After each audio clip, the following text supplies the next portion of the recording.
How's it going, everyone? Vince here with On to the Next podcast and the Kings of Monaco. Yes, this is a mashup episode. I can't wait for you guys to listen to this one. This is On to the Next Kings of Monaco.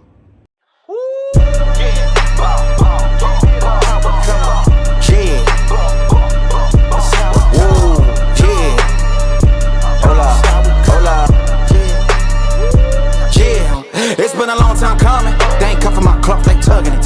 Putting up numbers, 99 problems, and I still kept it 100. Yeah, it's been a long time coming. They ain't cuffing my clock, they tugging it. All right, guys, here we go. On to the next podcast. Kings of Monaco. Kings of Monaco.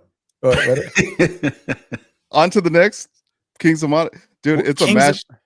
We're doing a mashup right now. We're doing a mashup. It's KOM, Kings of Monaco, on to the next. You got to say that the right way. We're on to the next podcast. And Carlos said I couldn't use my hands. On to the Kings. Oh, dude, that's pretty cool. On to the basketball game, so hurry up. Every once in a while, you have a great idea.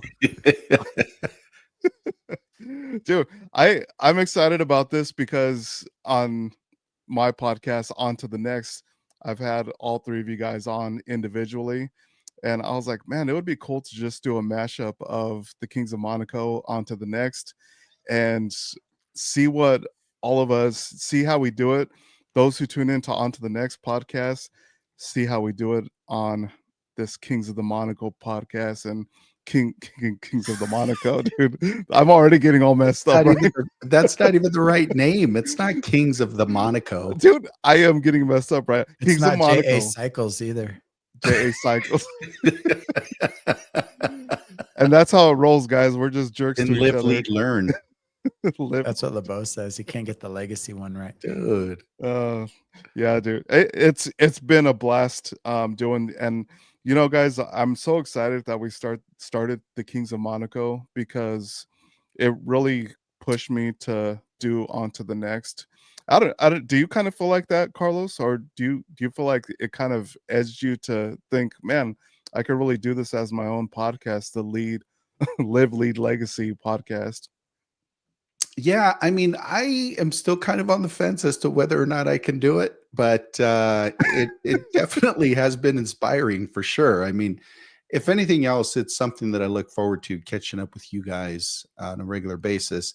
I was talking to a friend of mine from the industry that I work in today, and he watches, the Kings of Monaco podcast all the time, and he was like, I literally haven't missed an episode, and I watch almost in its entirety.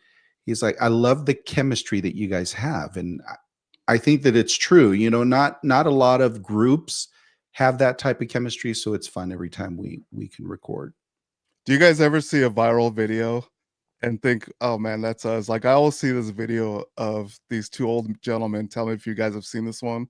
There's two old gentlemen and they starting a race, and one of them trips the other one. Takes off run.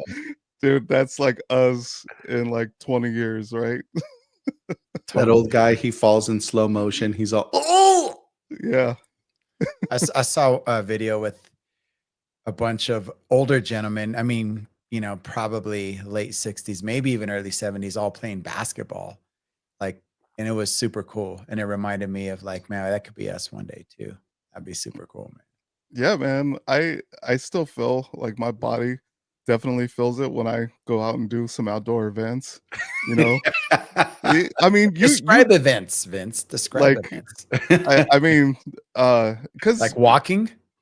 Yeah, like going walking the stairs outside. Yeah, dude, those stairs will get you sometimes. I'm talking about going out and playing some basketball or throwing the football around when you don't use muscles that you normally use. I know you feel it, Joe, because I mean, you use a lot of the same muscles, but when you go out and do something outside of your normal muscle activity, your body's just like perfect, dude.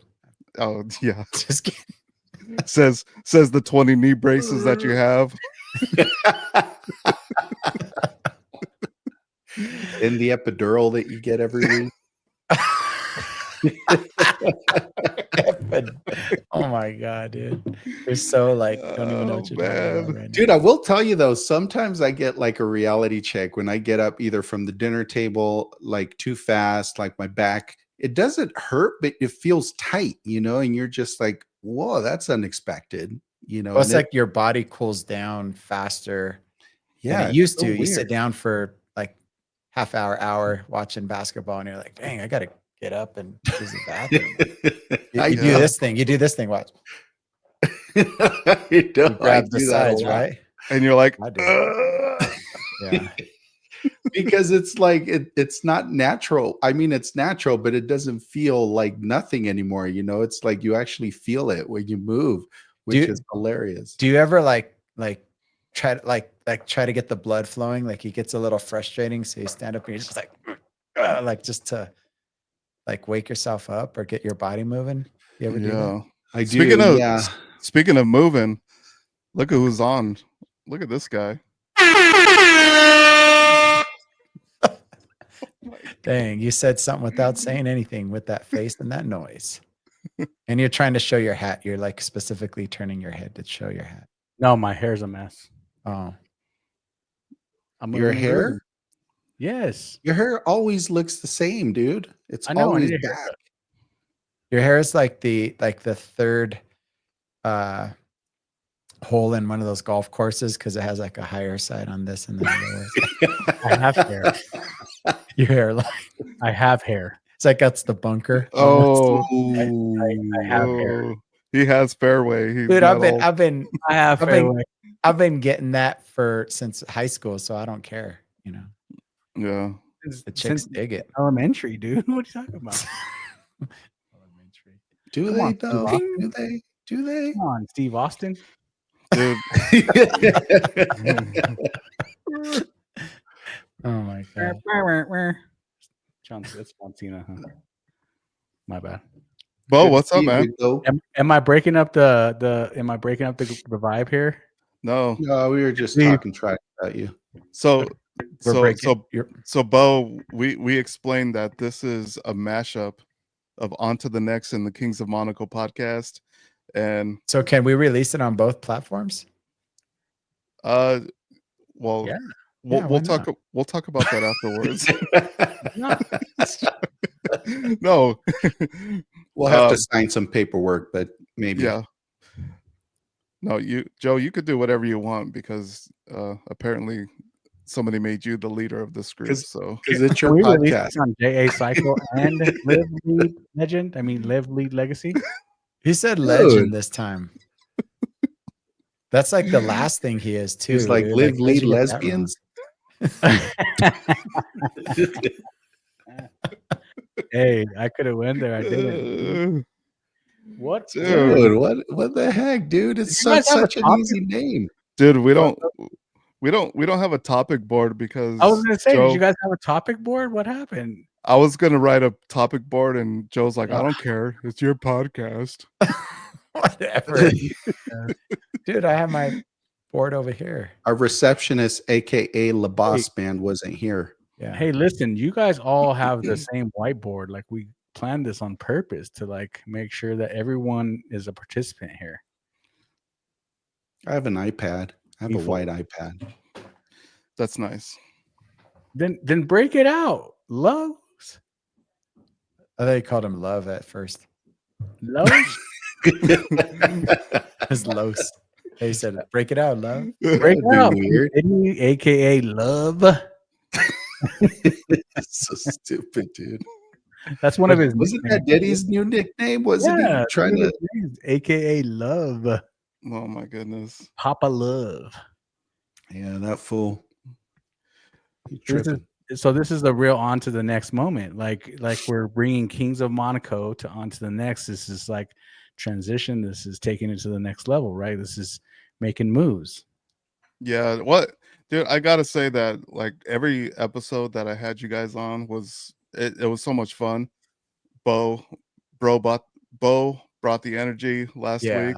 that was a good So, one, man. I I was- learned a lot about you, man. So thank you for sharing. I know, dude, I didn't know the whole Alice Cooper thing. That was like, man, Oh, dude, he's insane. Like that was crazy, right?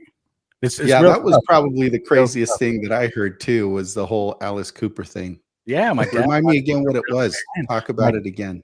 my dad was in a cover band, dude, and they did Alice. He was an Alice Cooper cover band, and Dang. he would, visit all the local Commerce City spots or wherever else they're doing it, La Brighton, Chispa? whatever. Did he visit La Chispa? And he was putting on an act as Alice Cooper. Like he was dressing up like Alice Cooper with the makeup, the long black hair, like the whole the Alice Cooper makeup stuff. Yeah, And you dude. were saying he actually bit off a chicken's head, huh? Yeah, dude, he did the crazy that's the other artist, but he did the same dumb thing on stage, I guess. And yeah, dude, wild. Yeah, I like how you went through all of your father figures. Like you kind of went through your uncle, your grandpa, your dad, my dad. Like that was Yeah. pretty cool, man. Like that you that had was and honestly, bro, that was all Bo, because I was like, I kind of had a timeline of what was going on, but Mhm. Bo just kind of went to that, and it led into what last weekend was all about too, because most of them served in the military and passed on, and so it was gotta say, Bo, good energy, good episode. Yeah, it was fun, man. It was Yeah, fun stuff. and I would have known your fat head would be good on video. It's all good books. so hey, Bo, so I was saying there's a video, a viral video that has gone out that it reminds me of us when we're gonna get older. It's the dude, two old guys, and one guy they're racing. One guy trips the other one. Oh That yeah, I've way, seen it. Yeah. dude, is there a video that kind of reminds you of us when you see it? You're like, oh, that's gonna be us, or anything? I don't think one specific video, but we've all had those moments where we're doing dumb stuff as kids, and you look back and the trampoline videos, bike Yeah. videos, like all that stuff. I don't think there's one particular video, but I know which video you're talking about. That's a good one. That's when the old Yeah. man trips the other old man. It's funny. Dude, that's us, man.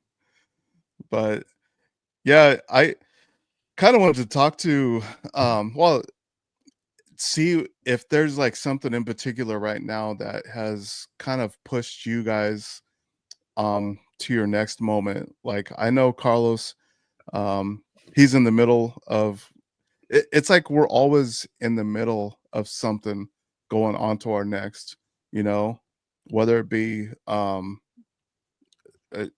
sometimes it's like relationship with groups of people, friends, or in some cases, in like my case too, is job, our occupation, some things. And but what are some of the things that has kind of pushed you to your next moment? Because I know, and I don't know if you're still uh able to talk about it that much, Carlos, or are you? Because you've put it out there, and I don't know if it's kind of still in the process, still currently loading. That's, on the computer you see that loading sign. I mean, are we in the loading process? Are you like right, like ready to go? Like, because you have a big on to your next moment coming up, also.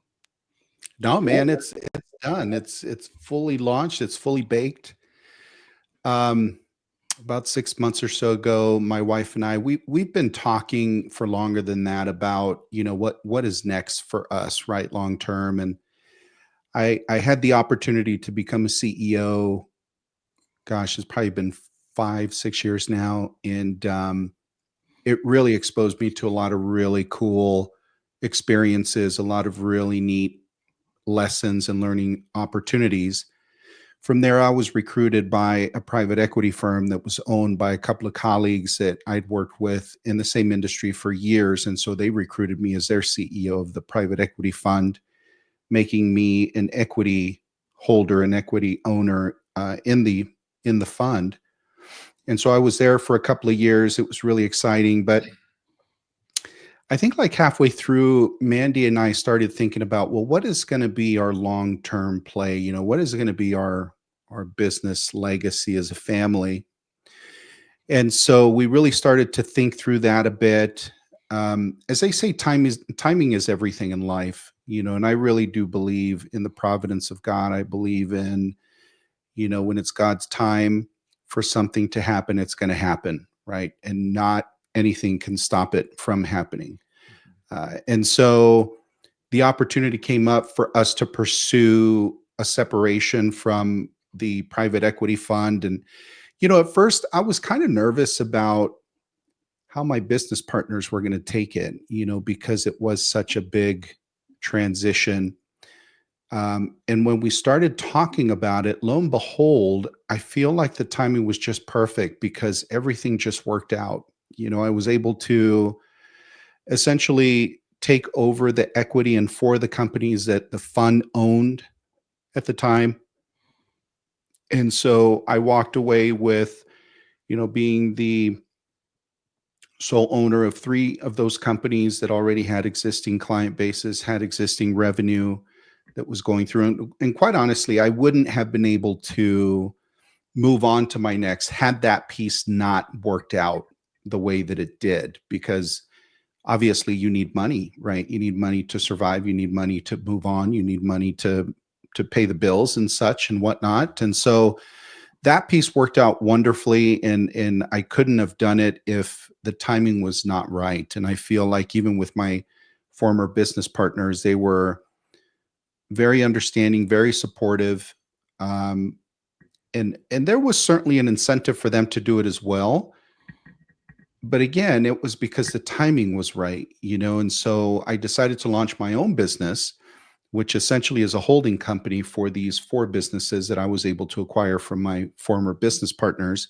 And then I added a couple of different verticals. So it's really turning into something much bigger, much more impactful than even I initially thought.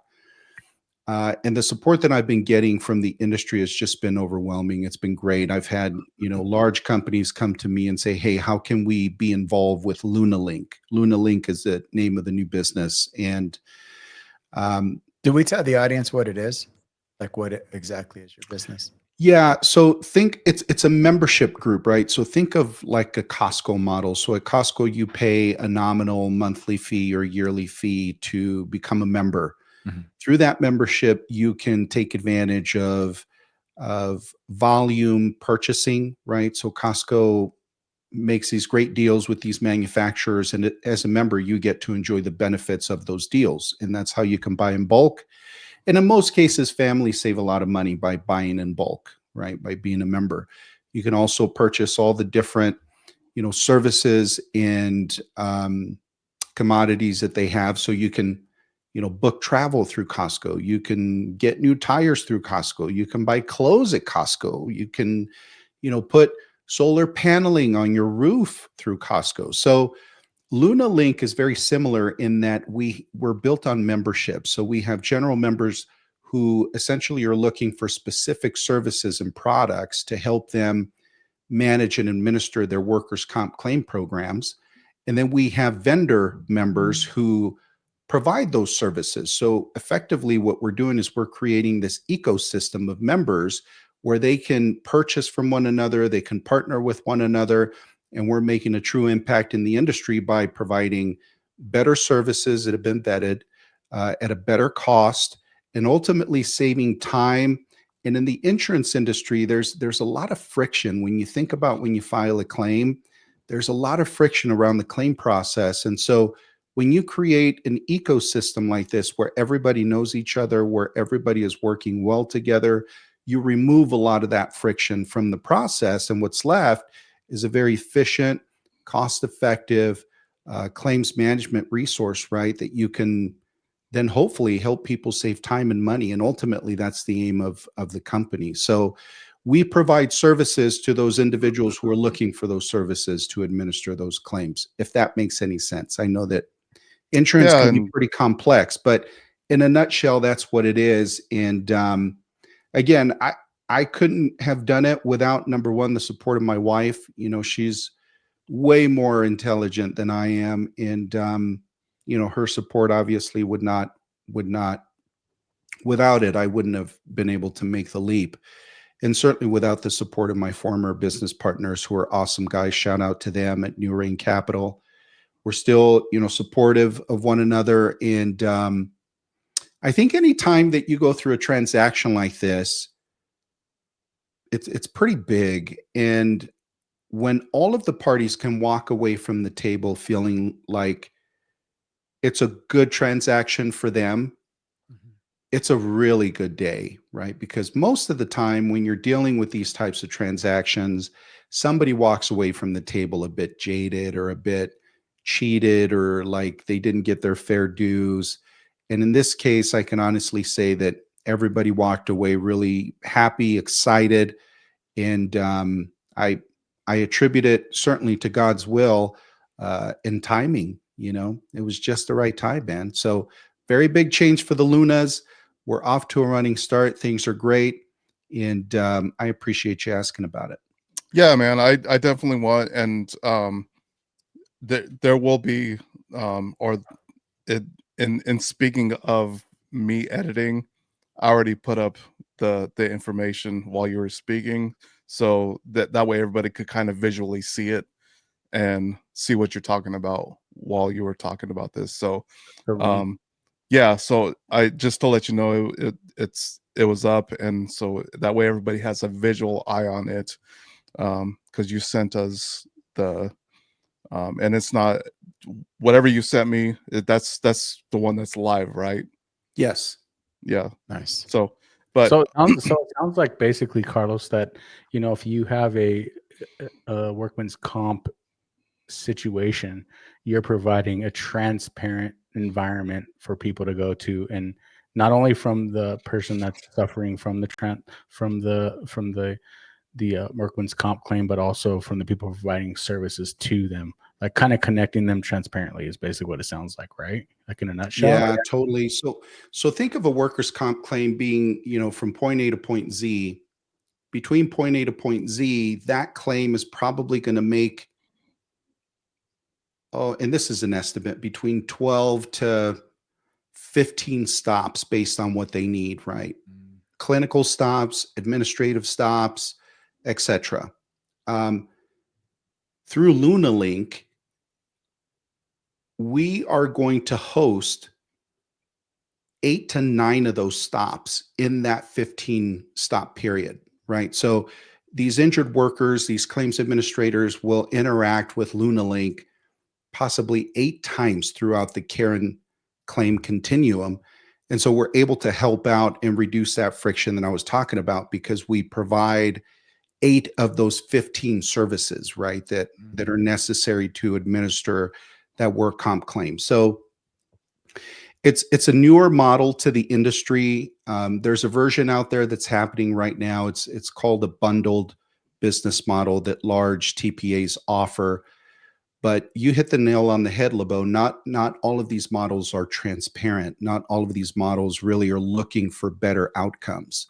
But we truly and sincerely are. So that's certainly the biggest value proposition that we offer to any member that comes through LunaLink, is that you're going to have full control, and you're going to have full visibility into the outcomes, the performance of these services, and you're going to be able to dictate to us how we need to dial it in to make it even better. Whereas if you're dealing with a much larger company, you're a small fish in a big pond, right? At LunaLink, you're a big fish in a small pond, and you have a lot more control over your program. That's cool. so do you think in this process, and Joe, you could chime in, or Bo, but Carlos, do you think in this process, do you think that there was points through this process when you were put in a position where you're like, what the heck am I doing here? Like, what is the whole purpose of this? And now you're looking at it now, you're like, oh, that's the element I needed for this right here. Do you think that ever? Yeah, so it's so funny. Most of the people that work in the industry that I work in, when you ask them, how did you get into the industry? 99% of the people will say, I just fell into it one day. Yeah. It was like totally accidental. And there are times where you take a step back and you're like, what the heck am I doing here? What is this? what is this industry that I'm working in? But over time, as you start to understand the intricacies of it, as you start to understand the purpose of it, you really start to believe in it. When I started working in this industry over 20 years ago, like within 7 days that I was in the industry, I received a call from a person who was waiting for their benefits that was suicidal. And they were literally threatening to commit suicide because their benefit payment had not yet reached them. On that day, I realized that, even the smallest, most transactional, most what some might consider just mundane tasks, administrative Yeah. tasks, have the biggest impact on people.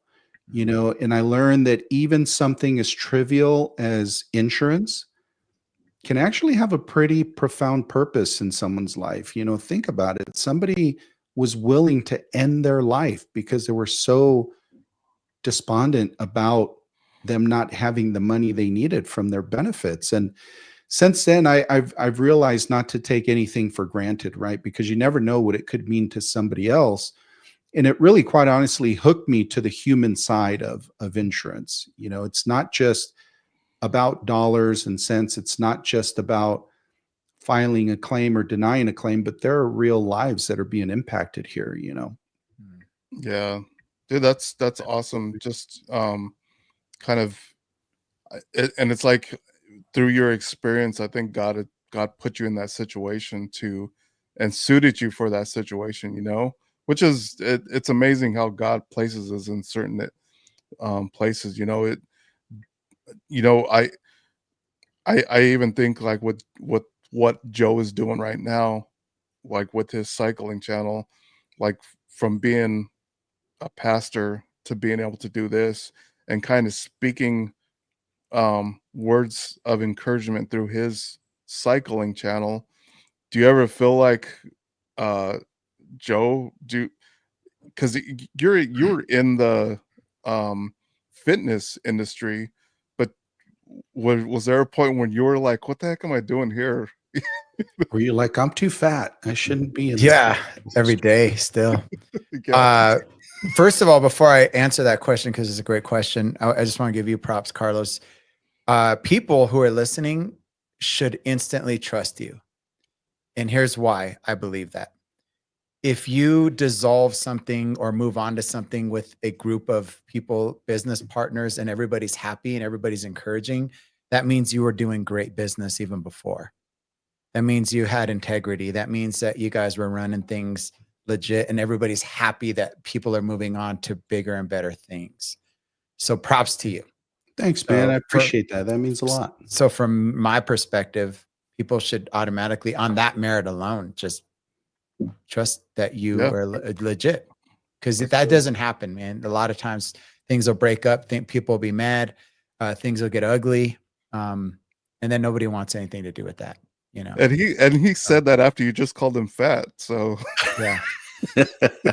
Yeah. I'll I tell didn't you real say he was quick. fat now. I just said, has he ever felt that way? I'll tell you to start to answer that question and then maybe move on to kind of on to the next current moment. I segmented, I compartmentalized both roles for a long time, meaning that I pastored before I taught mhm. cycle. And when you pastor, you're in front of people. You are a public speaker. You're teaching the Bible. Like you're projecting a certain way. You're essentially, in at least for my style was teaching. And while there's an element of teaching to there, I mean, you're essentially teaching on a bike. I would emulate what I learned from the people that mentored me early on when I was learning how to coach from a bike. And so basically, I was like two different people, if that makes sense. I was like, all right, I'm the pastor here, and I'm the instructor here, and it just sounded it was almost like reverse roles. If there was a charismatic version of me on the pulpit, that was actually in the bike, and if there was a teacher version of me on the bike, that was actually in the pulpit, I guess, if you will. Like it was just like reversed.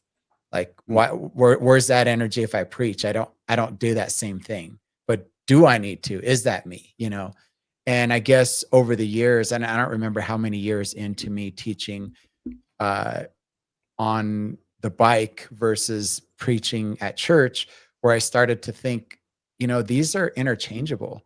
These are like, I can actually be encouraging on the bike, not just like encouraging through you can do it and this is good for you, but I could actually use a statement that I would use at church and maybe not use the verse, and really go deeper with my cycling instruction in a different way that would simulate or be similar to something I would teach on a Sunday morning. And then vice versa. I can get a little bit more excited at church like I do on the bike, if you will. So they started to like merge together, while they certainly are different things. I don't think I compartmentalize as much as I used to anymore. Yeah. Yeah. So I try to use both skill sets And So interchangeably. So is there a something right now? Because I know you've told us a lot that you're doing now, like through your cycling channel. And I'll give you kudos, man. You've always done amazing job, an amazing job at the church being innovative with your like, dude, there's not very many even like I consider mega churches that are on your level of your online presence, which, dude, it's amazing what you've done with that, and give you total props to that. And I think it's kind of tied in with everything that you've done with your cycling channel, everything. It's kind of like pushed you along with all of that. So I always encourage anybody, to go to J Cycle or JA Cycle. or ERF Fellowship. If I have two loves of churches. I have No Walls Church here in Florida. I love my pastors, but my heart is always with you, Joe, at Eternal Rock. Because you've done such amazing things at the church. You're a great teacher. It conveys as a pastor and on the cycle. So appreciate you with that. Is there any? Thanks, man. I know you were explaining some like, dude, and if anybody doesn't know, this guy's he works like every minute that he has, but I know you have like continually have big things going because you're always pushing to your next, right? Yeah. To answer that and to answer both questions and comment on what you just said, the video part of church, which we did way before I did video on a bike, was another thing that helped me prep for whatever and thank you for saying that, by the way, too, whatever type of presence you see on the camera, whether that be, on a Sunday morning or on a bike, has been just like rehearsal and rehearsal. It's just been like pulpit hours, you just get a little bit more comfortable and all of that. So yeah, they both interchangeably helped one another grow. As far as like what I'm doing now, this year I released an online indoor cycling certification of my very own that's nationally certified. So if somebody wanted to become an indoor cycle instructor, they can go to my website, sign up, go through a whole 12 module course with videos and links and assignments and all of the above, and become nationally certified, allowing them to apply at any place that would hire indoor cycling instructors. Dang, that's crazy, bro. That's awesome. Yeah, Yeah. it's definitely humbling when I submitted all the content for them to come back and say, we love what you're doing. And people get what they call continuing education credits. So in my world of fitness, if you have a group fitness certification or a personal training certification, you have to have upkeep, right? So Yeah, every 2 years you have to renew, like, for example, your what do you call it? Certifications. Your certification, but like your CPR, Okay. So your CPR and then your certification. So you have to have new credits to renew it. And so if somebody already has a cycling certification or they have any other kind of certification, they can go through mine and earn the legitimate credits to renew their national certification too. So there's a couple of uses for my content, and I'm proud of it because I've taught for Stages, I've taught for Schwinn, I've taught for ACE, I've taught for like so many, and I've taken all the courses, and I feel like I've taken what people asked for most and then included it in mine, and doubled down on what people think was missing from everything else. So it's great. It's really good. I used AI, I used video, I used like a little bit of everything. So it's comprehensive, and it's legit for sure. It's Yeah, fun. man. Man, Yeah. congratulations. It Thank you. definitely is. Yeah. It definitely is legit. So YouTube at Joe Alvarado, everywhere else, JA Cycle, because it's 100% legit. I mean, I don't think I'm just being biased, but it's one of the best that I've seen out there. Thank Because when you start looking, like if I start looking at JA Cycle or Joe Alvarado on YouTube, like all your algorithm says to looking at other like fitness or cycling, Yeah. and I'm like, oh, that's not as good. That's not as good. Right on. Dude. So it's totally legit, and so proud of. Even our background in music and audio engineering like Yeah, helps in all that. yeah, 'Cause we definitely. know sound, we know microphones. So yeah, it's pretty cool. I appreciate that, man. But I'll be real brief about my on to the next. I think this has been something that's been brewing in me. And as now that I'm 50, even more so. But the way I approach preaching at church and the way I approach my job is different now. And what I mean by that is, for years, teaching the Bible, early on at 29, it came off as a suggestive. This is what the Bible says, and this is what you probably should do. This Mhm. is young me humbly saying this is what the Bible says, but it came off almost like like that was a good message, like that was. Yeah. But now I'm like, no, you need to do this.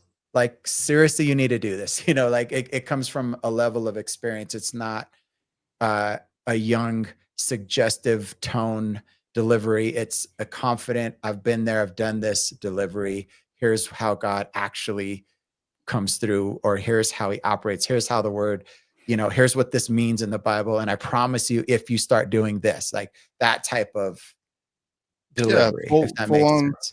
full on conviction of Yeah.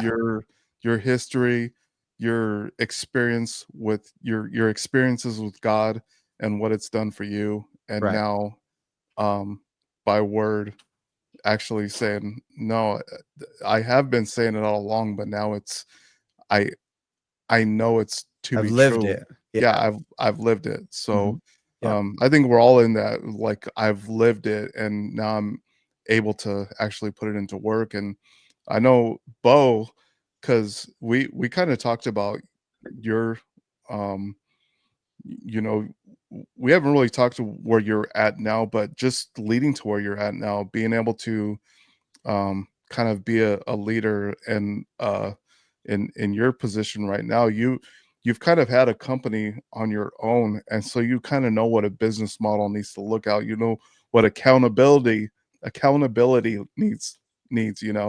So in your position, do you feel like those things have helped you to where you're at now?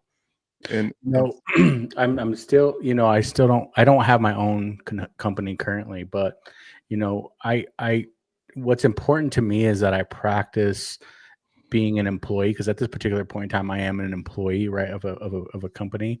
But what's important to me is that whenever I'm practicing my daily employment as from the perspective of the owner, or as from the perspective of the person that has all his chips on the line. You know what I'm saying?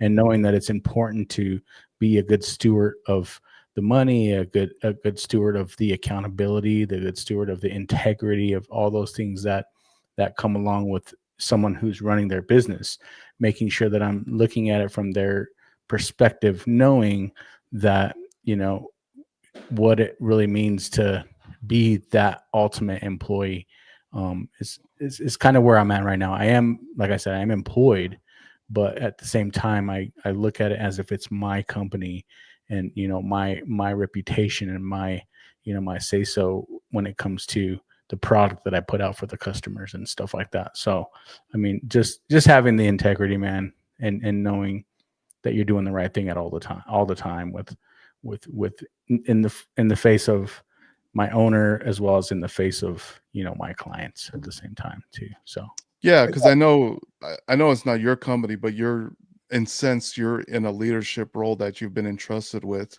and the reason why is because you know what accountability looks like in yeah, sense. yeah, it's completely autonomous, dude. There's no one's checking when I clock in, no one's checking when I clock out, none of those kind of things. But at the same time, you guys know I'm always running late because I'm still at work, still grinding, still making it happen, still getting it there. Ultimately, to make it profitable for the owner, but at the same time, keeping my employment, making sure that I'm a good employee and a good steward when it comes to that. That's kind of where it's at. That reminds me of, like, I have instructors on my team that have formerly owned boutiques, a bar boutique or whatever.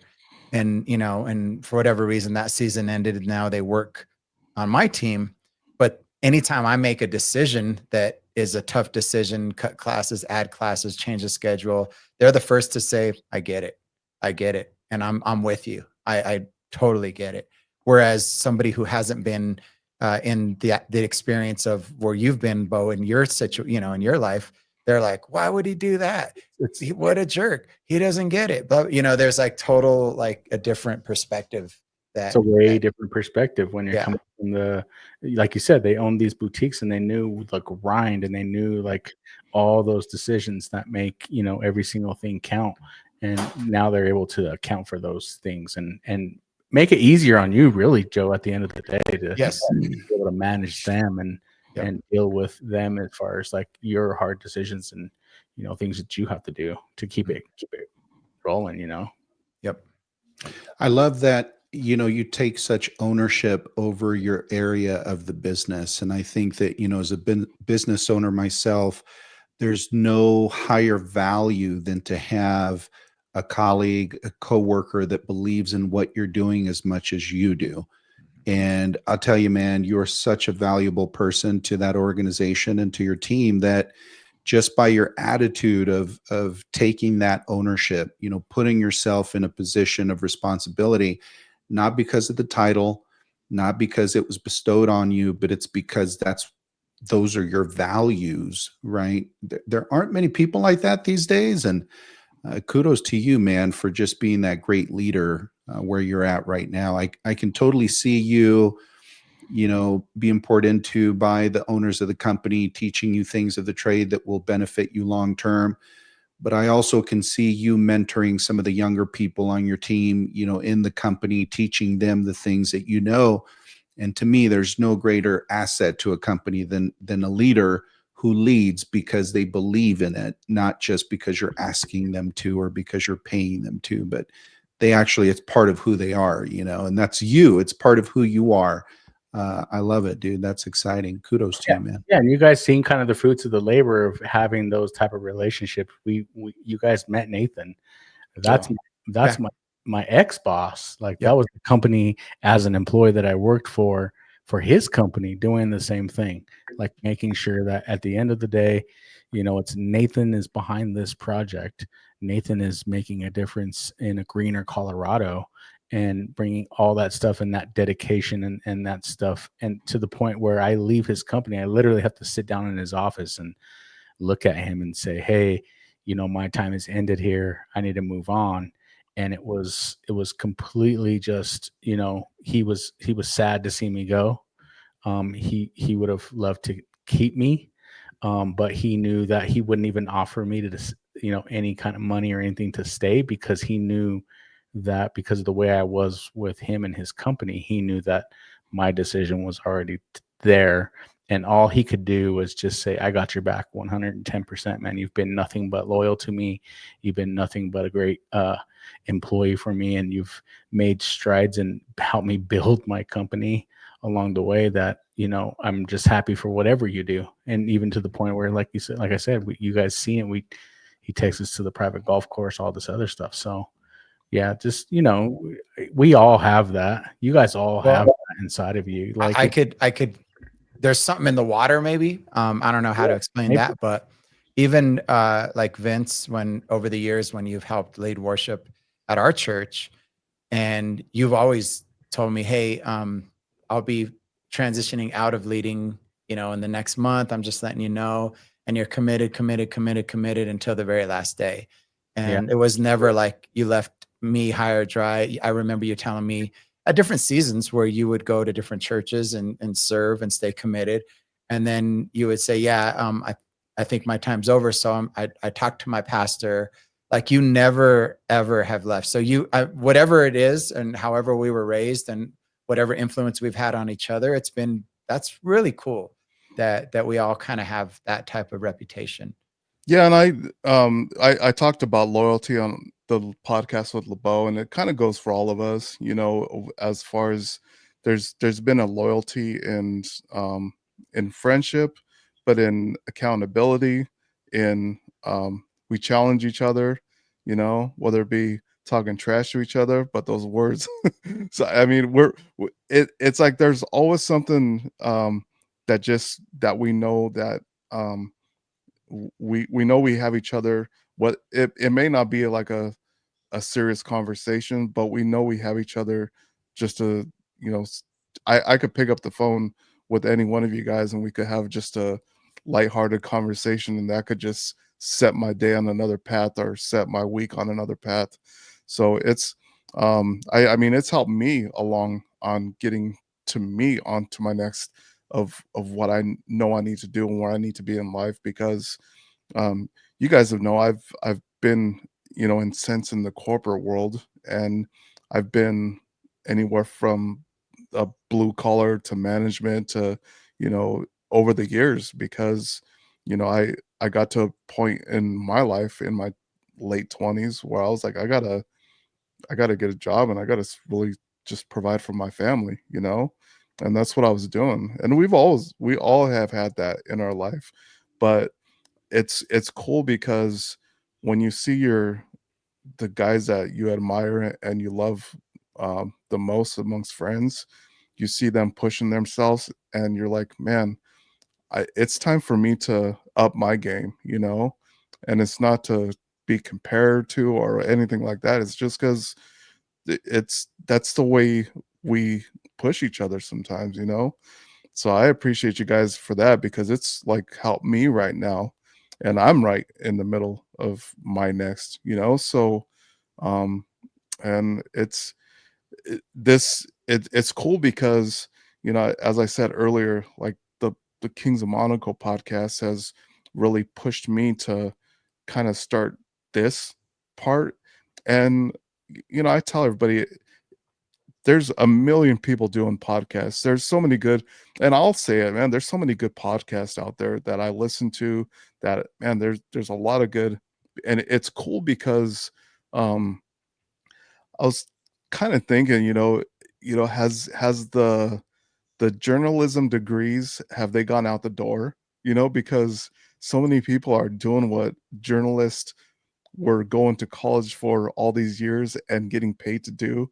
Now that's become this platform of podcasting has in sense become journalism, if you think about it. Yeah. And not saying that I'm a journalist or anything like that, but I think in doing this, it's not so much for the aspect, and Your channel would be like the TMZ of the world. I appreciate that, man.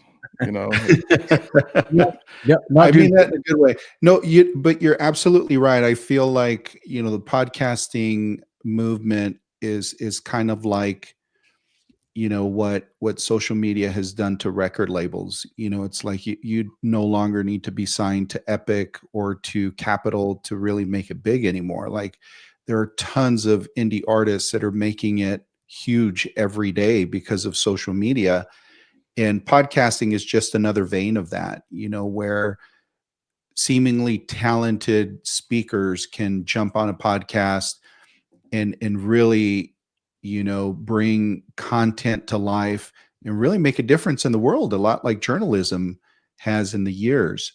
one thing that I think the four of us share in common that I really admire and I think has really been the basis of our successfully moving through these monumental transitions in life is number one, we were raised to value other people. We were raised to value relationships. Um, there's a saying in business, and it applies all throughout life, that you don't do business with businesses don't do business with other businesses.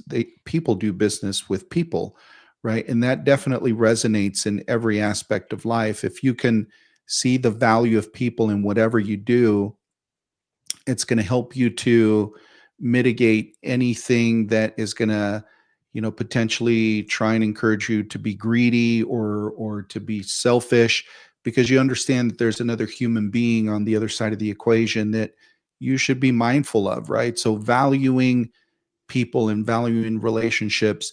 The other value that we grew up with that I feel like is monumental to us is just the value of self-worth. I feel like the three of you are some of the most, um, aside from being the most annoying people I know sometimes, I feel like you guys are also some of the more confident people that I've ever known.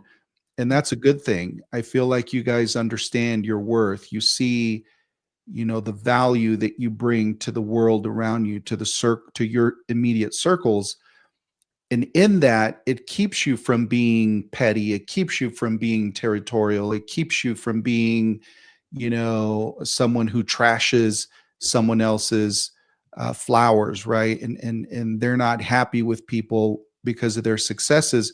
Rather, we're confident enough to celebrate other successes, right? Understanding that whatever we do and whatever we invest our time and energy in can be equally as successful too.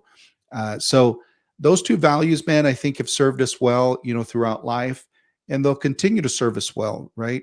Value relationships and continue to be confident, man. I think the sky's the limit if you can embrace those two values. No, those are great values, Carlos. I mean, literally, and even just what Vince was saying to tag team back onto that, like you and Joe are like making a living from like doing this stuff, dude. Like, who would have thought? Like, you guys are actually able to produce monetary value to what you're bringing in the product, and we're in the age of podcast. Like, we're in the thick of it, dude. Like, we're here, we're on live right now, like doing this. You know what I mean?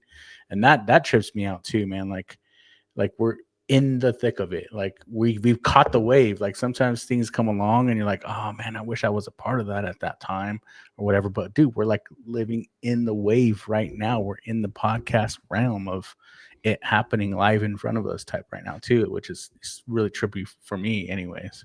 Yeah, dude, I'm so glad. Like when we started the Kings of Monaco podcast, it was intended just for us to document what we have had as a friendship for over 40 years, and wherever it goes, I think the sky's the limit, and that's it. It really inspired me to do onto the next podcast, Yeah. but also has inspired me to like tune up on my like tech skills, my design skills, and the things that I've done over the years, that I'm like, man, it's time to up my game.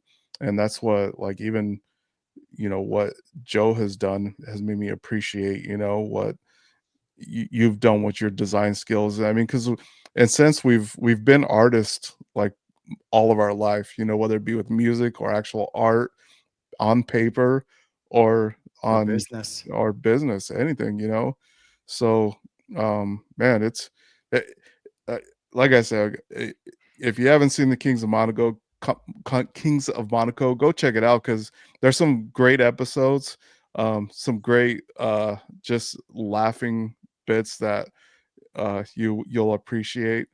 But to be able to have that long of a friendship, from elementary to us old men now, and some days some days we feel it. I just this last week in the mail got my first AARP. So it's Oh here, yeah, I was man. invited too. $5 You guys for the all first get year. you guys all get the AARP car? You didn't get that? Yeah. I didn't get that. Yeah, I got Why? because they know you're How? 50. How? Dude. Who knows? Who knows I'm 50, bro? The Like, government, okay, bro. The government, is the AARP a government program? they're linked with it. Dude, I Bro. don't think there's much about anybody that Yeah. can't be found out at this Okay, point. I understand that, Joe, but You're- like, how, bro? Like, who sent these people? Dude, you were born in a public RP, hospital. whoever they are make a living off of figuring Whoever out makes a people's living age. off of AARP? Yeah, I guess, dude. Yeah. That Dude, was, you can literally buy a list of any made up of any parameter of people in the world Mhm. for really cheap, dude. Yeah, So, like when yeah. I'm learning marketing right now, yeah. and Carlos, you probably know a lot more than me. But I am a like lot I'm learning how smarter to than you. market online my certification, and I could tell, I could set the parameters to Carlos's point to say I want it in this region, in this zip code, at this age group for Yep. this person who looks at these things. That's it. Oh, Like you I'm can gonna dial it in as hard as you want. So It's all I'm out gonna there. get a link from Joe saying that I should sign up to be a nationally trained You will pretty soon. cyclist, dude. Yeah. sir. Me, He's I gonna can be be a like, nationally trained cyclist. And he dude? could go work at the rec center in Commerce, brah. bud, Bro, now have you what? seen me? Have you seen me? I'm not your target audience, dog. I'm not your target. I am not your target audience, bro. Well, you are a target. Oh, A big target, bro. I was gonna say big, but I was like, it's been all like pump, Love you, man. loving each other up, and then, Dude, and then all of a sudden you everybody's say gonna be that. like, "What's up with these people fat shaming all of a sudden?" I know. These jerks. I will tell you though, without disclosing too much information on the air, I am excited about the idea that LeBeau proposed when we went golfing. I think we definitely need to pursue it. I talked to Mandy about it, and I was like, "This, like, it's actually a really good idea." And we can, let's take a few legal steps to, protect ourselves, and then I think we can make a big announcement to the world. But I definitely do think we should pursue it as a group. Um, it's viable, dude. It really is. Can make us all a lot of money. Okay. Without So- saying too much, you're saying then. to Don't- pursue what as a group? No, he's saying he doesn't want to. There was a business idea. He has a Oh. business idea. Without saying too much, he's gonna try to Oh, okay. stay I get it. tuned. No, we're all gonna do it. That was your proposition, LeBeau. You said we got to do this together, and I agree. I think we need to do Oh. it together. The other proposition that I had, Yeah. No, That- you said it on the golf course, the golf one. which I looked Oh, at your dude. name. I looked at your name and it was already gone. So Oh, it is. just to let It you is know. gone. Yes. Okay. Well, we just got to come up with a better name. That's Yeah. it. That's all we got to do. But it's definitely viable, and we got to definitely like maybe pursue that for sure. Yep, absolutely. And to those of you that are listening right now, we're not keeping you in the dark forever. You will know. You will see this come to fruition, right, Carlos? But Yep. it's just going to be a matter of time before we get there. That's all. You will be a part of this. So stay tuned. Tune in to every single episode of Kings of Monaco or on to the next. Who knows where we release this? Could be JA Cycle. This could be a cycling thing. This can be an insurance thing. You guys don't know, but we're going to keep you in the dark. Not going to keep you in the dark forever. Could be live, lead, learn. Could be live, lead, learn, legacy, legendary. Live, lead, legendary. I like Stay that tuned. actually. Stay tuned though. That you guys, we have something for you. We got something for you. We're always working on something. We're always working on to the next, right, Vince? We're always working on something. Can I That's right, tell you fella. what, man? Slightly off topic here. Somebody asked me the other day, they're like, "Hey, you guys should put out some more music." I was like, "Yeah, I've actually thought about it as of late, and I would love to put out some more music. I think that'd be great." But it sounds like our former record label, and I don't know if you guys have heard about this. It sounds like our former record label has banded back together, Oh, and they're offering alumni artists path for distribution and all of that. So this individual was like, you guys being alumni of that record label would have an open door to that type of distribution, would be a step ahead, right? If you opted to publish new music through it, which I thought was really interesting. Aren't you guys doing a live concert on Kings of Monaco? Dang, What? live, bro? Aren't you guys doing a live concert on Kings of Monaco? It'd be Dude. tight. We do it in Joe's studio. With I'm just trying to get the inside scoop. Dude, right there. I'm the reporter to Vince's thing. Anyone can be a reporter. I'm trying to get the live inside scoop. You're just putting. You're putting fake. Scoop of ice cream. Is that? I was trying to get the inside plug on if you guys are doing a live Kings of Monaco concert. I guess you are. I guess you are right. I guess I am the TMZ of putting fake news. Live next week, Kings of Monaco, GNC will reunite and do a live concert. Although, No, clip that. Not next week. There's no way. Next week, why not? You all got skills. hey, dude, I tell you what, man, Christian music is making a serious come up right now. Hey, there you go. There you So, go, dude. I mean, It's the Christian. I movement. think we should do a Christian album with profanity. That would be awesome. dude, Well, you're a Christian with profanity, so maybe it makes Yeah. sense. your face is profanity. Christian album with profanity. Your cheeks scream cuss words. You guys are too much. I feel like $1 million when I talk to you guys. Always. That's what we're here for, to help you onto your Even next. when you don't look like it. Oh man. I am wearing my Kings of Monaco merch today, though. Oh, nice. We've had a few sales You're from LeBeau. LeBeau.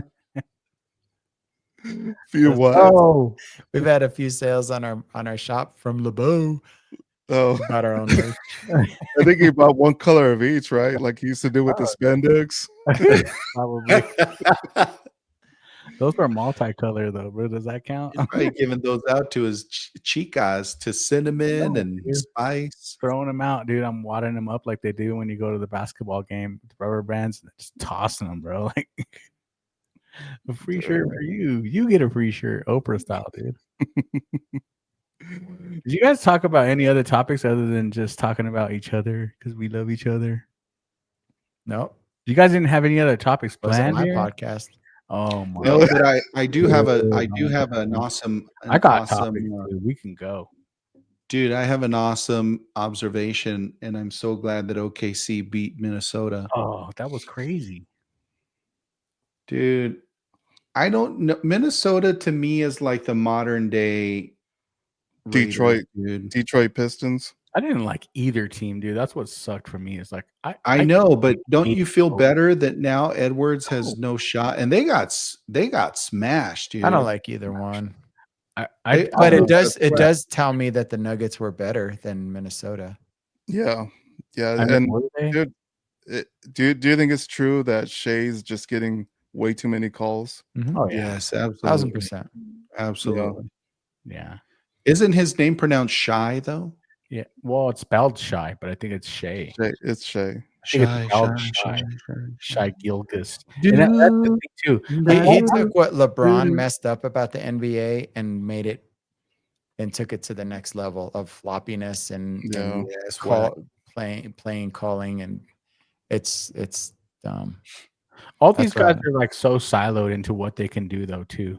Like Shea Gilgeous-Alexander, like if he's like in the paint area on the right hand side, you know he's gonna make that shot. He makes it all the time. He's siloed, dude. Like I don't understand. Like if you can defend that one position on the court, I mean you could limit him from doing what he does. But people don't see that stuff, and I don't understand why coaches don't coach to those kind of things. Like he's basically siloed on that one location. He always drives right. And he always shoots in that one spot. right outside the right hand side of the hoop. You guys notice that, or is that just me? Yeah. Who, Shay? Yeah, Yeah. Shy. No. shy Shy. kind of siloed to that one spot, which is just dumb. He's not. Are they going to take it all? Are they going to be? Who's going to win the Eastern Conference? Indiana. Indiana. I bet Indiana's going to win it. Well, I think Indiana's up 3-1, right? Aren't they? I think up? OKC will take it. I'll be happy. Here's why: because whenever you lose to the champs, you kind of feel like we got beat by the best, right? It doesn't sting as much. Yeah. Yeah. Even though I do think the Nuggets could have beat them for sure. We should have beat him. We had 2 games. We're leading in the fourth quarter, bro. 2 games. I know, dude, and we lost it in the last 10 minutes. Game 4 and 5. Or was it 5 and 6? We're leading in the fourth quarter, and we blow the lead at the end. Like, we should have beat them. That's the thing. We just couldn't. That's why they're going to win, because when we should have beat them, we were exhausted, and they had players coming off the bench, and that's how they're going to beat, Indiana's. They got players coming off the bench. Their bench is deep. Yeah, and you got to give props where props is due. I mean, Shy is definitely legit, but I mean, when you have a solid bench like that coming off and putting up points, like you gotta recognize that. That's good. That's a good GM job. Yep, good GM job on their part. It's okay. Do you guys want to get into some non-serious topics, or what do you want to do? What do you got, Bo? I have a few of them, dude. I messaged you guys the one topic a couple of weeks ago, and you guys thought that was a good idea. I don't know if someone wants to pull that one up, but I have a second topic too. Like, pisses me off and like gets me worked up. Spit it out. We got a minute. We're at an hour 06, so I got to use the bathroom though. We're at an hour 06. We'll edit this out. Go to the bathroom. Hurry. All right. Oh, there's Vince. Okay, Vince is back. He's got his water there with a little bit of lime in it because he's from Florida. So he's trying to hydrate. I'm sure it's 150 degrees out there today with 150% humid, bro. 150% humidity. Do you have a second mic, Vince, or do you have 2 mics, or just the one mic? Just the one. So while you guys were gone, I continued the Kings of Monaco podcast all by myself. God bless you, Joe. And I was admiring y'all's studios. I was walking all of our listeners through your studios as you guys were gone. Joe, I noticed you got a new microphone. Or did you paint that? Oh, a cover. He got a condom for his microphone. Or that. Well, because even with put it back on, Joe. Put it back on. It looks sick, dude. Now he's gonna start cussing. Oh, now he's safe.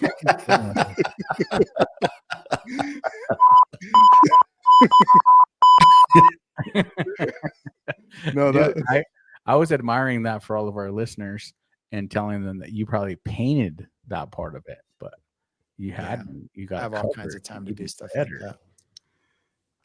Well, I don't know. I was telling LeBeau we got to go do another foursome, another golf outing. Well, if Vince is out here, when are you coming out next, bro? Next week. So no, I might be out there probably in a couple of weeks. Nice. On in a couple of weeks, you mean? But so it's kind of a part of what I going onto my next. So that I might be out there for a while. Leave it for him, Vince. Leave it for him. So well, it's as I said, my onto the next is currently loading. It's been a longer load and a longer process than what I thought, but I'm working through it. So, and like part of that graphic, huh? Part of that might be, dude, and I'd love to, like, it'd be great to have a in-person podcast with the 4 of us again, So, yeah. Stay tuned for all of that. You guys just want to look small next to me. That's all. Just huge guy next to you guys. So huge guy in little coat. Pretty much. So we got time for one quick lighthearted small topic. It's not lighthearted, bro. I'm I about don't to. want.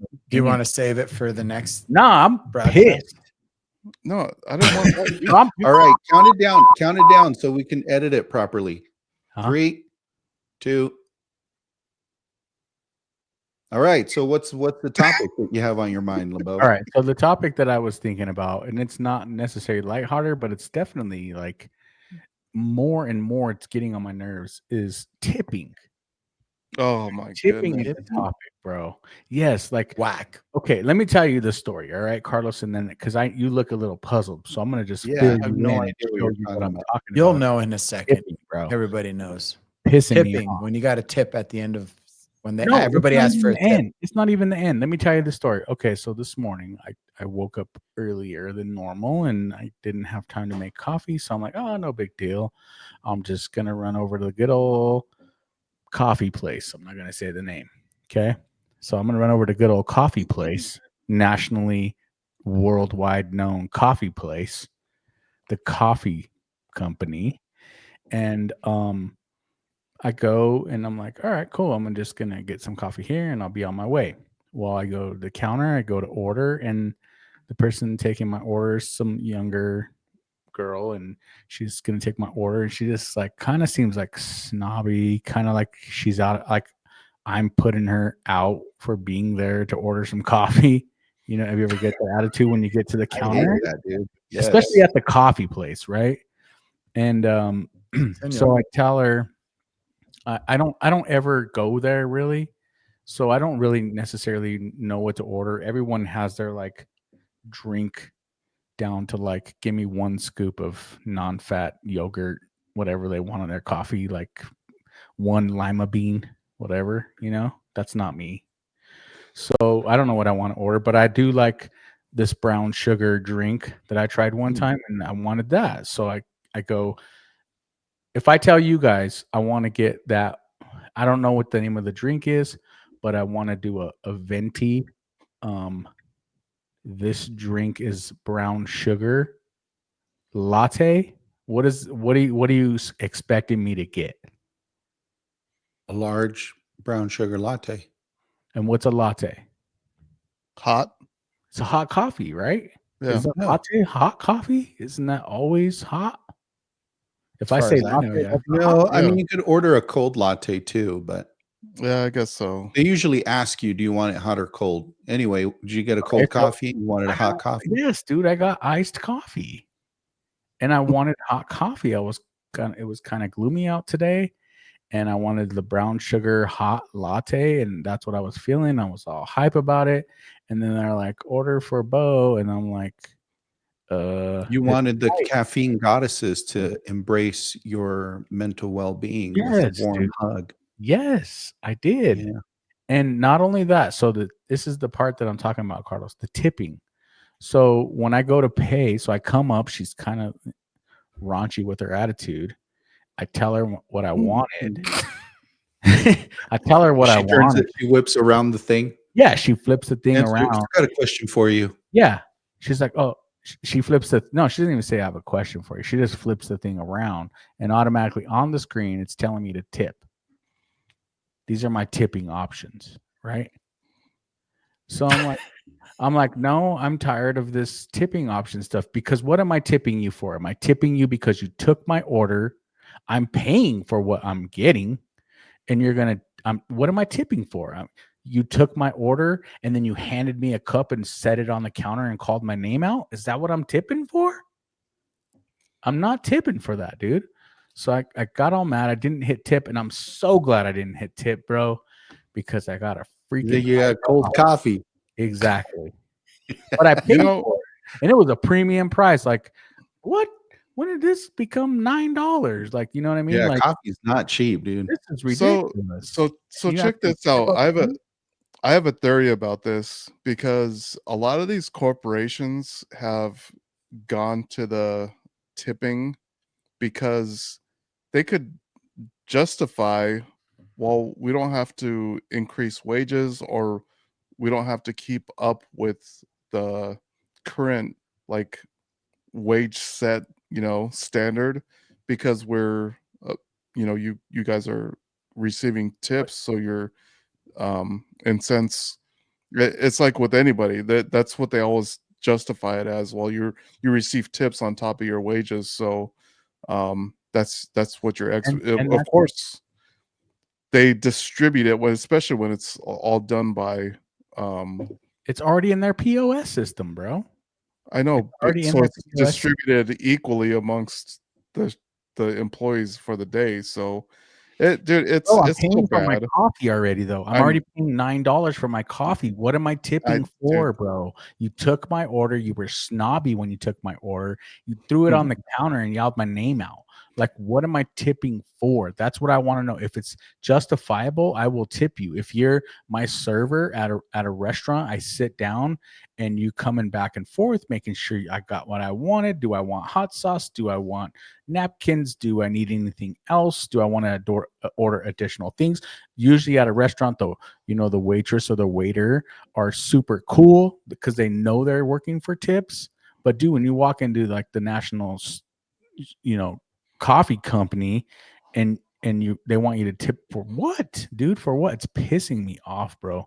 Not only that, another step further is now that they're saying they're gonna stop taxing the tips, right?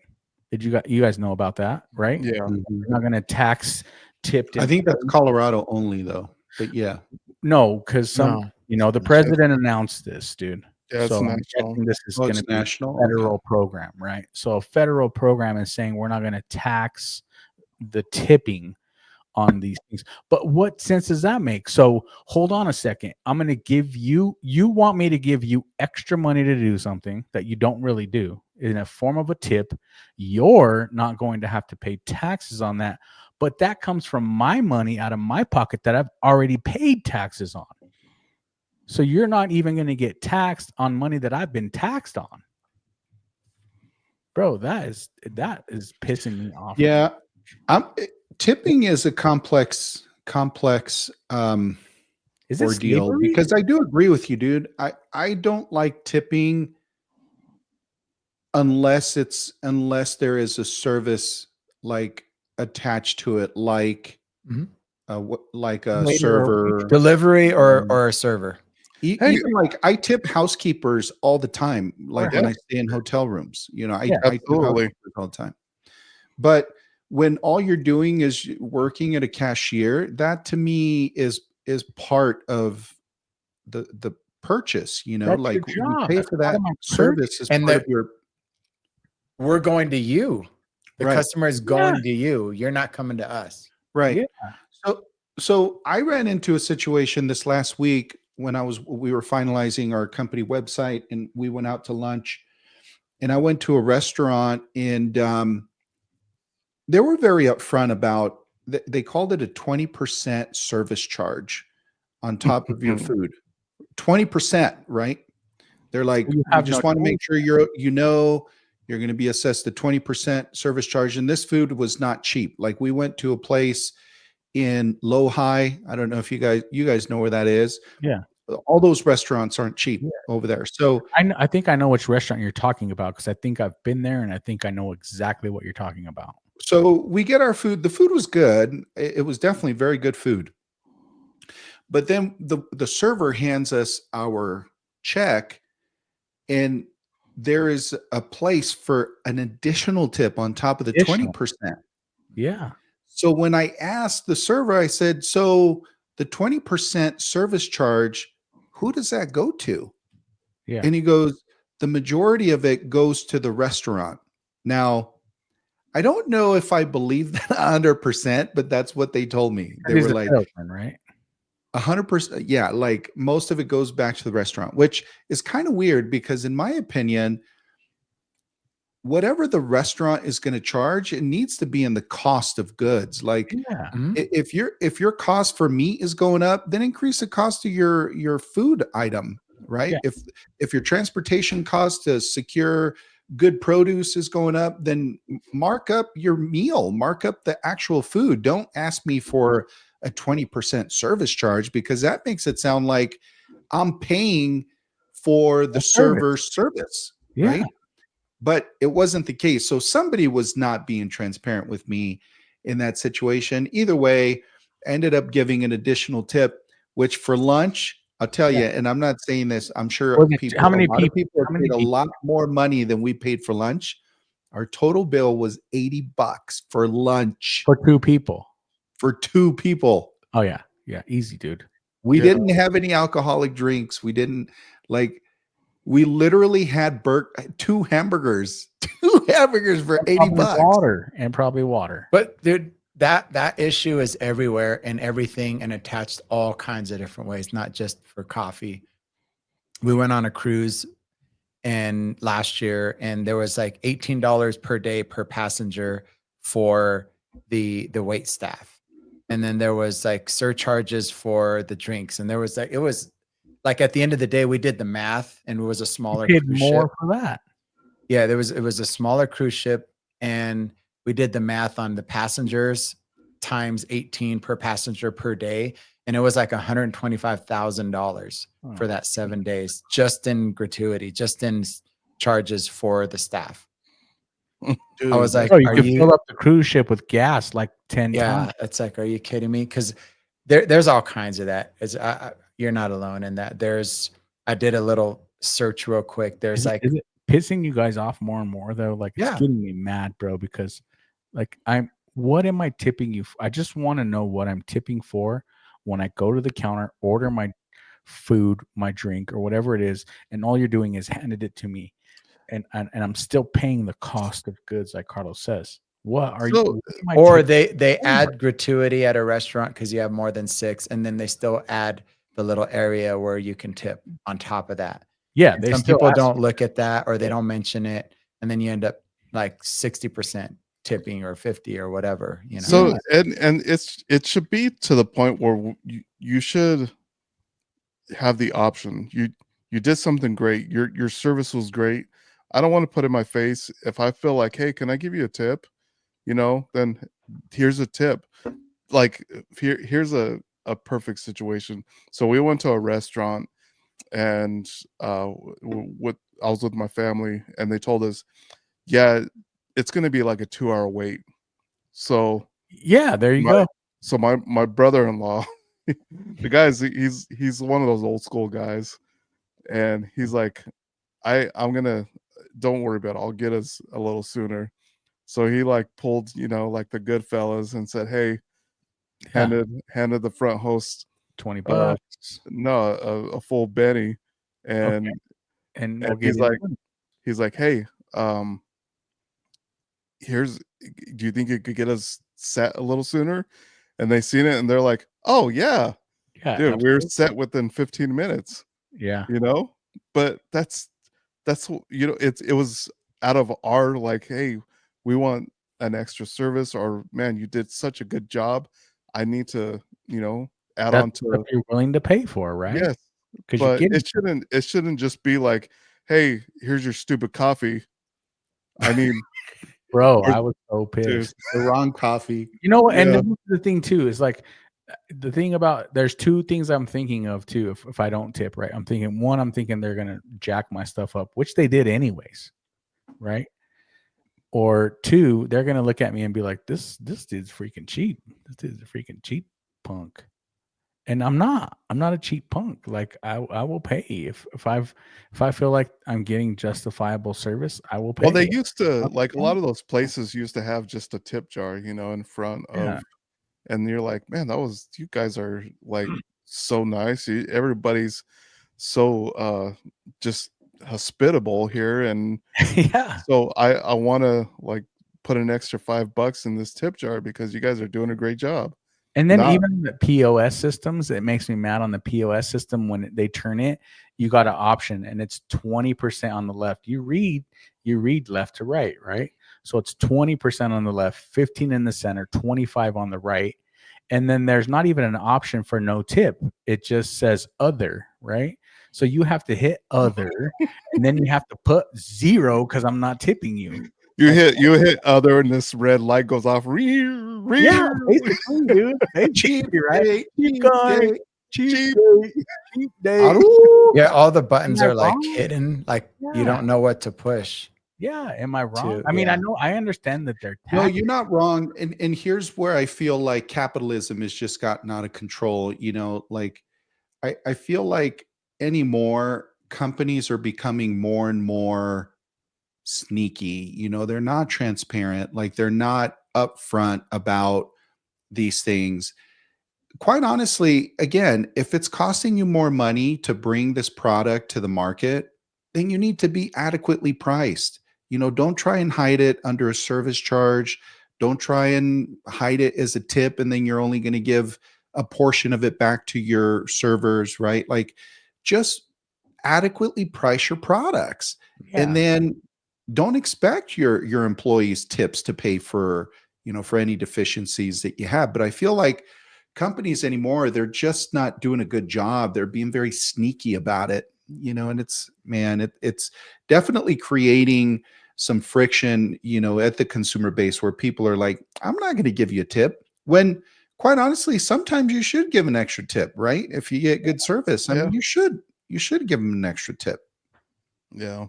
Absolutely, dude. There, and then there's another level of this whole thing too. Is like with the w- so as far as tipping is, I I totally lost it, dude.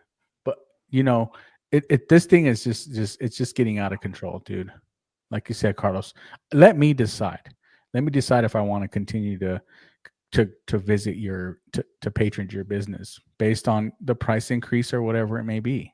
You know what I'm Well, saying? a lot of companies used to do market value, especially on like meats and all that, but they don't even do market. A lot of them don't even do market value of they just do an increase and just keep it there on top of surcharges and everything Yeah. else. So, And that's bleeding into the whole but tariff thing, dude. So yeah, we all went through these price increases through COVID, right? So everything got price increased because of COVID, because the availability of the product, right? Has any prices went down because of COVID? Like COVID's over. no, So are the prices going back down? I mean, I see sometimes in lumber and things like that, those prices have came down. It's not, $85 for a sheet of sheetrock anymore or anything. They've came back down, but still, like they hide it behind those things too, Carlos. They're hiding behind these tariffs, right? I'm okay. I'm okay with knowing the product up front and knowing the pricing that I want to pay up front, but don't hide it from me, like you're saying, Carlos. And then if you're gonna hike these prices according to tariff, like when that tariff comes back off, are you going to lower that product back down? Like Vince says, back to market value, back, are you going to bring it back down? And well, shame on you if you're having to add a tariff to your product. Well, shame on you, because then that means you're not treating the American people right, and you're deciding to manufacture your product in another country instead of America and create better jobs in America, create better economy in America. So shame on you for having to add a tariff on your product in the first place. yeah. Well, you guys, I that's dude, that's a whole other podcast in itself. Dude, Yeah, we should So, probably redo that one, or continue the conversation on yeah, another one. For Joe, sure. yeah. Is Joe falling asleep? Are you falling Joe, asleep? let's redo it. You're like, yeah, we should probably Yeah, do yeah, yeah. No, it. I'm not falling asleep. I am a little tired because I was telling Vince I recorded 8 workout videos over the last couple of weeks on top of my job Oh my god. for a challenge that I'm doing in June, and I'm getting ready to market. But I had to get like everything loaded, batch loaded, so that when I give out the challenge, everything's live. Like they can go to any of the workouts. Dude, Yeah. by the 8th workout where your veins all bulging out because you'd already done 7 of them. See, Hey hermano. Joe, real quick before we get too far, read what you were gonna read. Before we get too far, Yeah, read what you were gonna read on the screen. been at this for like an hour and a half. Yeah, no, I will. I'll show you. Yeah, read what you were gonna say about this whole tipping thing. This is just pissing me off. Clearly, bro. Oh, where'd it go? I'm While all Joe's for it. looking that up, I think I've decided to shave again. You're gonna get rid of everything you got there. I think so. Oh, dude, those 2 hairs will miss you. I'm coming in rough these days. What you here just want to miss you? I got a tip for you. Shave. You're like, okay, it's time to shave. Okay.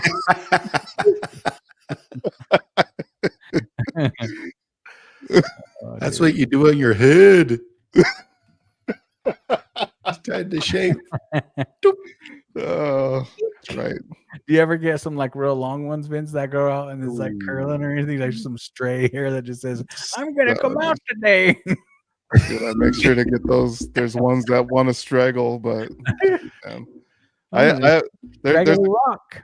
there's a couple that are still strong up there, but I have to take them out. I think what you guys, here's an experiment. Dragon rock. You and Joe grow out your hair for a month and let's see what it looks like.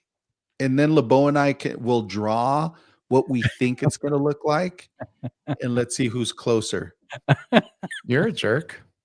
Why? That's awesome. That would be amazing. Dude, all I got to do is put an airplane pillow around the top of my head and we're good. That's going to be the same thing. All I have to do is draw a cul-de-sac, a map of a cul-de-sac on the top of my head.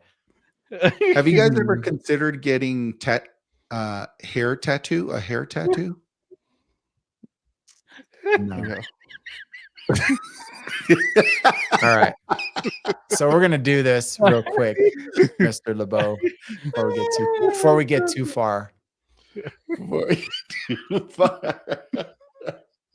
That's Carlos's beard. That's Vince. It's a little scraggly rock on top. Make it a curly Q, dude. Make Dude, it a curly Q. What an authentic nose that is. Anyway, here's some extra tip charges real quick. Okay. So there's the COVID recovery fee. I don't know if you guys ever saw that right after COVID, which was ridiculous. There's a service or wellness charges that spas, fitness studios, boutiques charge. We don't charge that, by the way. There is the kitchen or back of house tip pool. So there's a surcharge for the cook in the back of house. Before, yeah. I've seen that one. Yeah. There is a technology or transactional fee because you use their Square device or their this or that. Oh, dude, that's I haven't noticed. Here's what really I don't like too. Well, let me finish this and I'll tell you one more. Delivery and packaging fees, living wage or employee benefit fees. Like you're literally paying benefits to the employees in the form of an extra charge on your living wage charge. Yeah, living wage. Here's one that really I don't like recently when I've hired a few plumbers for the church or my house or different workers.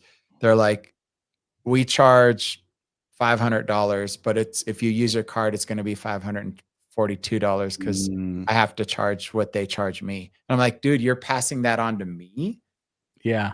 Like just charge what you charge and eat the convenience of you being able to use that. You're passing that on to me, the extra charge that you get charged. It's a cost of doing business. Yeah. I know. Dude. It's like, no, I don't do business with people like what that. Am I the only guy that uses a credit card or what? Like they know you're going to use budget that expense in your annual budget. Right. You won't take their service, bro. If they add that little thing there, scared you won't take their service or whatever. Maybe here's one. Here's another one. Here's another one I'll tell you about. Is I noticed when I went to Colorado Springs a couple of weeks ago, I noticed that there was the signs on every door of every business there that said if you don't sign your receipt, an automatic 20% gratuity will be added to your bill. Ooh. So no, that's illegal, bro. Dude, go to Colorado Springs, bro. Every single like business that's there, they have a sign on the front that says if you don't sign your receipt, automatic 20% surcharge will be added to your bill. That's got to be illegal. That's what especially if you don't sign it. That's what I'm saying. So that's what I'm saying. Like you sign it and put 0 then. Like, okay, that's what I did at one place. I'm like, okay, I have to sign my receipt or you're going to charge me 20%. Well, I guess I'm not going to tip at all then. I'm just going to put a big giant 0 and tip 0 because I'm pissed that you have this sign for. Don't force me to do something that I feel like I need a good service for. Don't force And me. then then Tiny Tim's mom went home without her tip, so she can't And I provide medical care to her son. Hey, if Tiny Tim's mom wasn't a good waitress, then she doesn't deserve it. She ain't getting no tip, bro. Oh man. You choose which strippers to give money to, right? You don't sit at the table and give the ugly stripper money, do you? Oh man. And on that note, And on Yeah. that, No, that is not going to help you get onto your next. You're gonna stay right where you are. Oh man. come on, It's- y'all say some wild things sometimes too. And that's how we do it on the Kings of Monaco. Kings of Monaco, baby.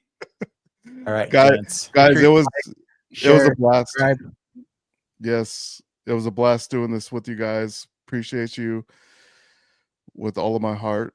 Say that again, LeBeau, so for the people in the back can hear Like, you. share, subscribe. More than just the 3 people that do this. Please like, share, subscribe. If you're watching our podcast, if you even start the podcast, don't even listen to us. Don't even listen to the crap or whatever you want to do. Go hit like, go hit share, go hit subscribe, and let's make this work. Word. Live, Lead, Legacy, JA Cycle, on to the next. Let's make it happen. All right. I You heard the man. Peace. Play, play, play, play.